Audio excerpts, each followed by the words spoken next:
Buenos días, ¿cómo están? Bienvenidos a una nueva clase de Enseñar con Tecnologías. Bueno, en esta oportunidad vamos a seguir profundizando acerca de las prácticas del lenguaje en los medios digitales, en este caso poder pensar en situaciones de clase, situaciones didácticas que nos permitan fortalecer, promover, generar espacios de reflexión, espacios de producción, espacios de intercambio. Hoy nos toca poder pensar en esta situación de clase, en esta actuación vinculada a lo que nos parece que es importante en la escuela secundaria, que es promover la lectura, ¿no? La promoción de la lectura en diferentes escenarios, ¿sí? No solamente el texto o papel, esa tecnología que en algún momento también modificó las escenas de lectura, a nuevos escenarios, en este caso la lectura en pantallas. Así que vamos a empezar con la lectura de pantallas, las lecturas exploratorias, la lectura crítica en los medios, algunas recomendaciones para tener en cuenta a la hora de pensar, bueno, cómo generar y ofrecer espacios de lectura. Vamos a la lectura de pantallas, que es importante poder pensar qué promover, qué generar, qué situaciones nos pueden permitir la lectura. La lectura de hipertextos en sitio web. Pensemos que el hipertexto es una escritura no lineal de bloques de texto o imágenes conectados entre sí. Generar espacios donde se produzca esta lectura en sitios web, ¿sí? Pensemos en la organización de la información, de integrar texto e imagen y sonido, y eso requiere tiempo de exploración para captar, digamos, la lógica distinta al texto formato papel, ¿sí? Poder pensar en esa lectura de hipertextos en los sitios web también, bueno, vincular, ¿no? con la organización que va a presentar ese tipo de texto. Lo mismo va a pasar con la lectura de resultados en un buscador. Piensen ustedes que esa información que tenemos que buscar también tiene cierta lógica y también jerarquizar y ponderar la información. Bueno, qué información es fiel, de dónde viene, qué situación nos puede generar, digo, a partir de una información que no es válida, qué situaciones en el aula se pueden generar, es problematizar, cuestionar la fuente. Lectura de los menús que ofrecen los programas, ¿sí? La lectura de producciones audiovisuales, videos, documentales, ¿sí? La lectura en espacios virtuales de intercambio, bueno, en este caso las redes sociales, el blog, ¿no? Sí, bueno, ¿cómo es esa lectura? Pensar en esto que yo les decía inicialmente, ¿no? Hasta el tipo de letra va a tener un sentido, los colores que se usan, pero sí va a requerir tiempo para poder explorar los espacios, estos escenarios de lectura con esa lógica distinta de la organización, ¿sí? Y hay una lógica distinta que hay que enseñar a mirar.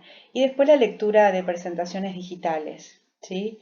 Que pueden formar parte de una exposición oral y demás, pero es importante ir viendo qué espacios son importantes generar. Eh, bien, después tenemos las lecturas exploratorias, que ahí son cuestiones que hay que seguir fortaleciendo, ¿no? Las lecturas exploratorias son como las cenicientas de las lecturas en la escuela, ¿sí?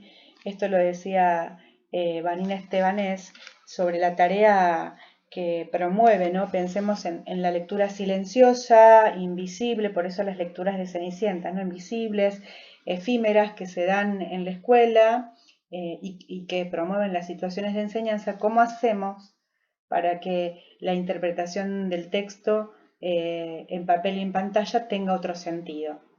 Y ellas, tanto Flora Perlman y Vanina Estebanés, van a promover dos tipos de lecturas exploratorias. La primera es la lectura de reconocimiento, ¿sí? La lectura de reconocimiento es en realidad tener como un panorama general del material, la navegación, digamos, navegar.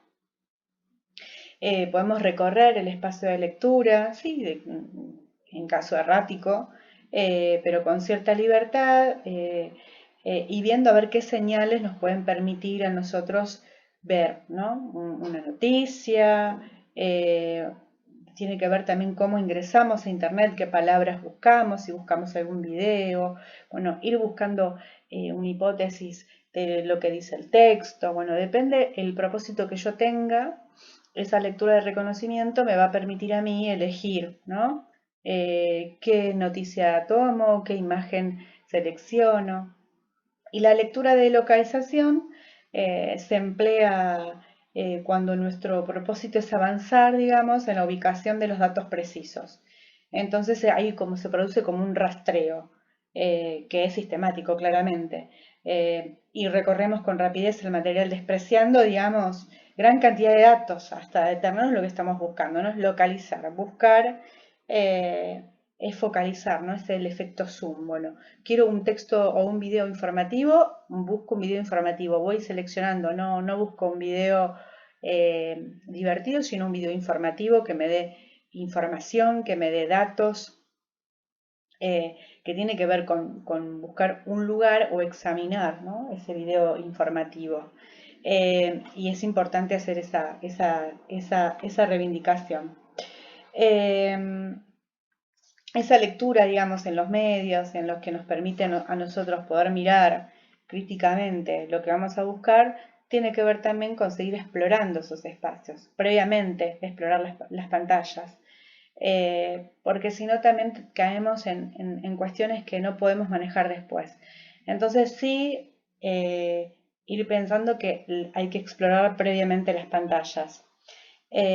Para dar este ejercicio didáctico, ¿no? Poder mirar lo que voy a buscar, ir viendo, ir buceando, navegando, ¿sí? Por los espacios que quiero investigar con mis estudiantes, pero hacerlo previamente como para luego hacer un camino mucho más llano, o por lo menos generar otros recorridos. Porque además, digamos, el explorar el texto papel no es lo mismo que explorar los textos de pantalla. Y necesitamos como lectores expertos como para poder generar también esa lectura crítica sobre lo que circula, sobre la imagen que nos venden, sobre el tipo de presentación que se hacen de determinados productos. Entonces, siempre está bueno poder pensar que ese camino del lector, de esa transfiguración del lector, hacerlo primero pensando en esto de que en este efecto desencuadernado, ¿no? Porque no vamos a leer textos tipo diarios, revistas, libros, sino que vamos a meternos en un espacio más plano, ¿sí? Y están fuera de la identificación de los chicos, no es lo mismo un libro, con lo cual no siempre se puede contar, si vamos a mirar un libro en internet, no siempre contamos con la tapa, ni con la contratapa. A veces el índice está o no está, eso depende de lo que busquemos, ¿sí? Y los criterios son distintos, entonces tenemos que ir pensando que, bueno, no es lo mismo que un libro, pero, ¿sí? Si vamos a buscar un libro de texto o un libro de cuento, bueno, ¿qué cuestiones están ausentes? ¿Qué cuestiones no? También empezar a pensar que la composición y la estructuración de los textos se van a complejizar. Por ahí están hiperconectados, un tanto híbridos, entonces hay un lenguaje más ramificado y múltiples enlaces, eso también suele marear, pero bueno, hay que también enseñar a mirar esos recorridos. Y la forma de organizar esos entornos no están estandarizados, eh, entonces por ahí vamos de un sitio a otro, ¿no? Entonces también es importante pensar que la organización es de otro modo. Y que lleva tiempo poder entender cómo ir caminando por esos espacios. Y después pensemos que la acreditación de las fuentes son mucho más difusas, que la información que circula en las pantallas no cuentan con ningún cuidado editorial, ¿no? Entonces, cualquier persona puede subir un video o un texto y los buscadores generalmente no jerarquizan la información, sino que lo hacemos nosotros. Ahí está el ejercicio nuestro, nuestra mediación pedagógica, en poder enseñar a cómo jerarquizar lo que selecciono, por qué lo selecciono y de qué modo, cuál es el criterio que voy a utilizar. Piensen ustedes que si buscamos alguna definición de lo que ustedes quieran y buscamos en Wikipedia, poco va a tener que ver con lo que creemos o lo que nosotros estamos buscando. ¿Por qué? Porque es un sitio que escribe cualquiera, que la información no es, no es fidedigna, no es científica.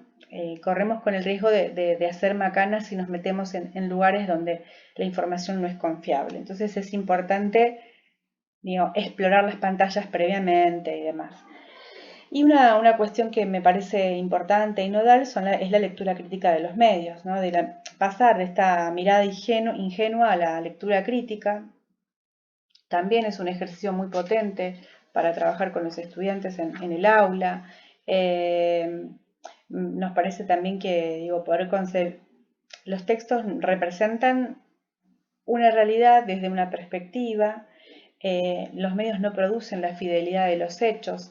Suelen decirse frases tales como, bueno, lo leí en el diario, lo dijo la tele, lo encontré en internet, ¿no? Como que son esas frases, hoy son más comunes, lo encontré en internet o estaba en Google, o le preguntamos a la señora Google sobre tal tema, ¿sí?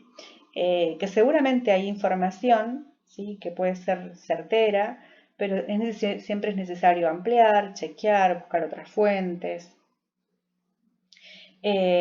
porque si no caemos en esta idea de que esta es la verdad y esto es lo que sucede, ¿no? Y entonces la verdad no es verdad o la verdad es la realidad. Bueno, ¿qué es la realidad? ¿Quién la representa? ¿Qué intereses pueden generar ciertas producciones de textos? Bueno, entonces mucho de lo que circula en papel y en el espacio digital son representaciones, ¿no?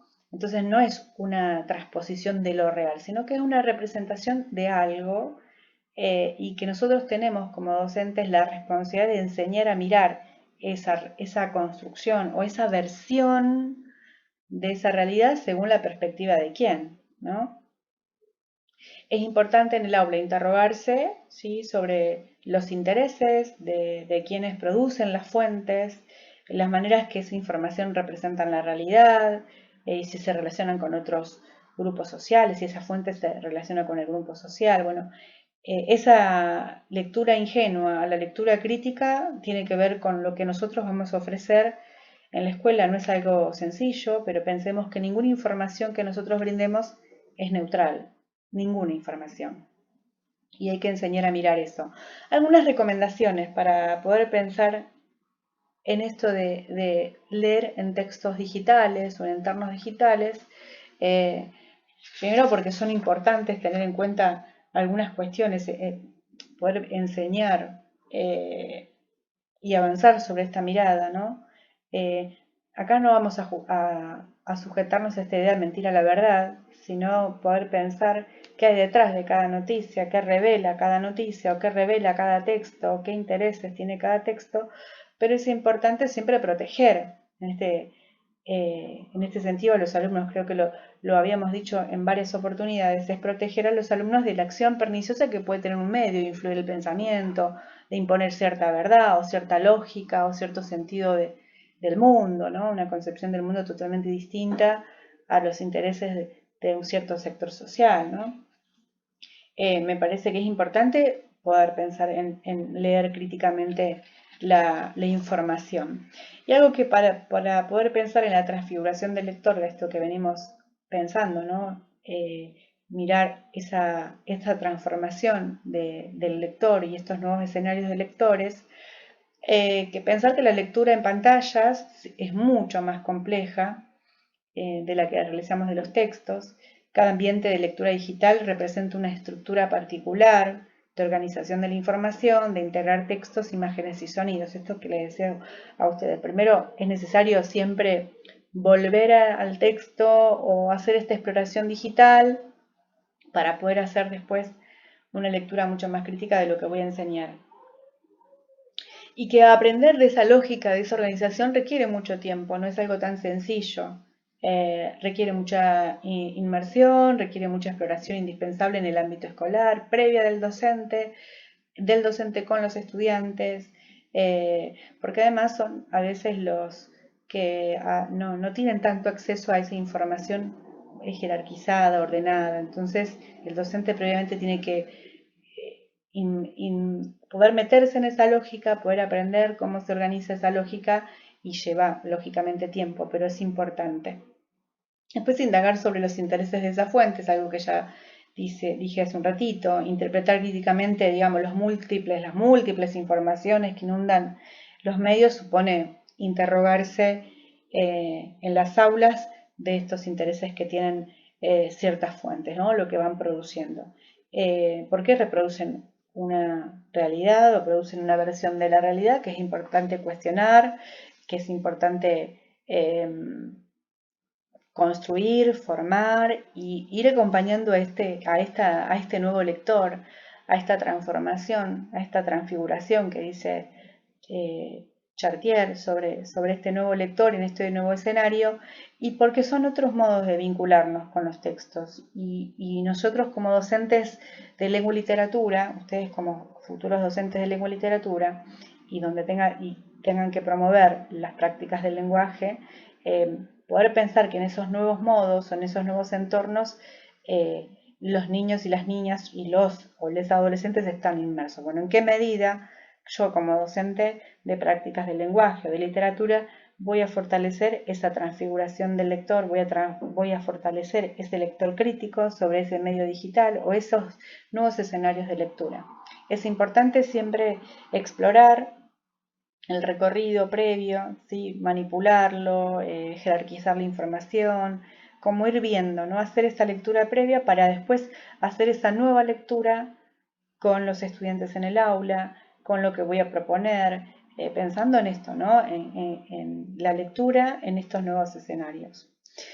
Así que bueno, esta es, digamos, una de las cuestiones que vamos a ir fortaleciendo durante este año que fuimos fortaleciendo y lo que vendrá del año que viene. Así que, bueno, les mando un beso, espero que no hayan tenido dudas. De todas maneras, les voy a dejar el texto para que lo tengan a disposición. Esto es un resumen del texto, así que les mando un beso. Ahí sonó el tweak. Cuídense mucho, nos vemos pronto.